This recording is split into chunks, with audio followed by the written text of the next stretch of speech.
Hey, what's up, everybody? I just wanted to take a couple minutes and talk to those of us out there who are parents. As the father of 7 children, one of the things that I've come to observe or experience that I haven't always been able to put, words around or my complete thoughts around, but it's really starting to come to me a little bit more, is that there's this ongoing tension, right, between a parent's desire to do the right thing and a parent's understanding of what the right thing is, right? And this tension becomes evident, at conception, whether you're a mother or a father. As soon as you find out that you're expecting and that you're going to be a parent, this tension, as it were, forms between, hey, I want to do the right thing, I want to be the best parent that I can possibly be, but knowing exactly what to do sometimes is not always clear. So it's that tension, right? I want to do what's right in every circumstance for my child, to look after what's in their best interests, both in the immediate term and the long term, but it's not always clear what that is. And so there's this tension, and sometimes, you have choices and options and you don't know which way to go. And there's a ton of information out there, a ton of resources, books, bloggers, online information, social media information, friends, family, relationships. Sometimes even if you've been a parent before and this is not your first child, you have experience from previous children that you can try to apply to subsequent children. But the challenge with that, and a lot of information is good, it's valuable, it's useful, it's, applicable in many instances. But the challenge with that is that not everything is applicable to every situation. Not everything is applicable to every child. Sometimes what may have been the case for one child may not be the case for another child. What was true in one family under one set of circumstances isn't necessarily true for you and your circumstances. And so you'll still find yourself confronted with this tension, in spite of your best efforts to educate yourself and make yourself knowledgeable on what the right thing to do may be, and in spite of your sincerest and deepest desire to do what's right for your children, that tension still lies. That tension still sits there sometimes because it's not always clear what the right thing to do is. Nevertheless, as parents, we still have to make decisions. We still have to make choices. Which way do we go? What do we do?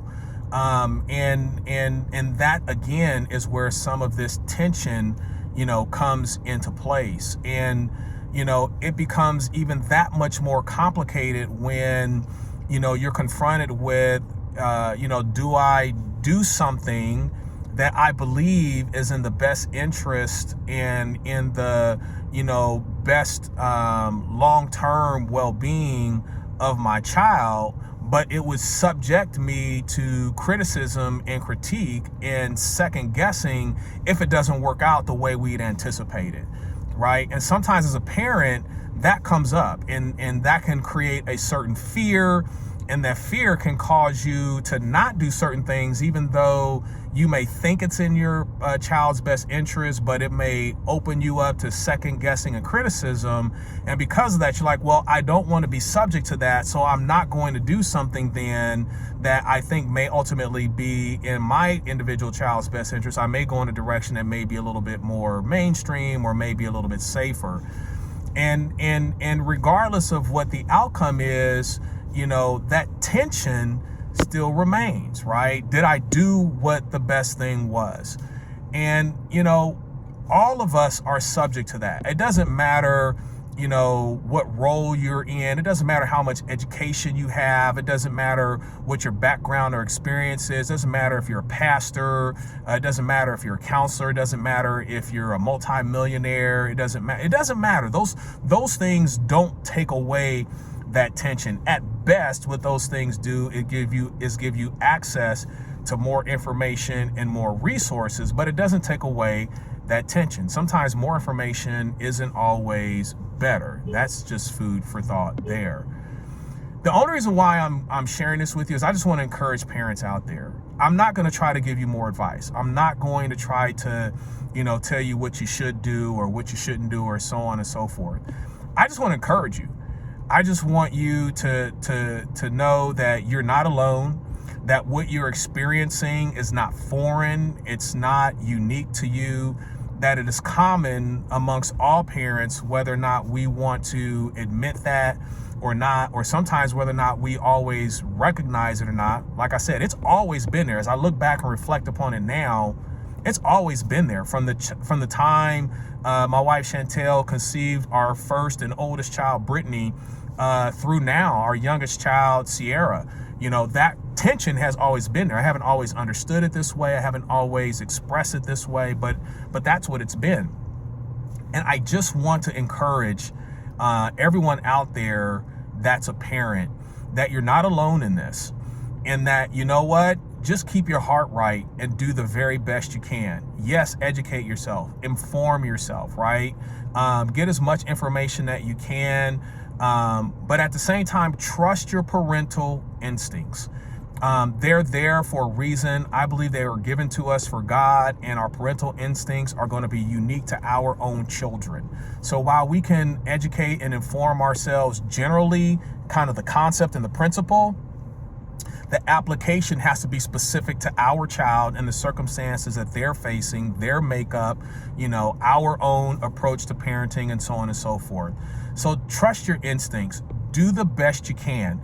And sometimes, you know what, it's not going to turn out the way you had hoped. It's not going to turn out the way you expected. But that's okay. Don't look at that as some great and tremendous failure. Look at it as a learning opportunity and a learning experience. Adjust, adapt, whatever the case may be, and then keep doing the exact same thing.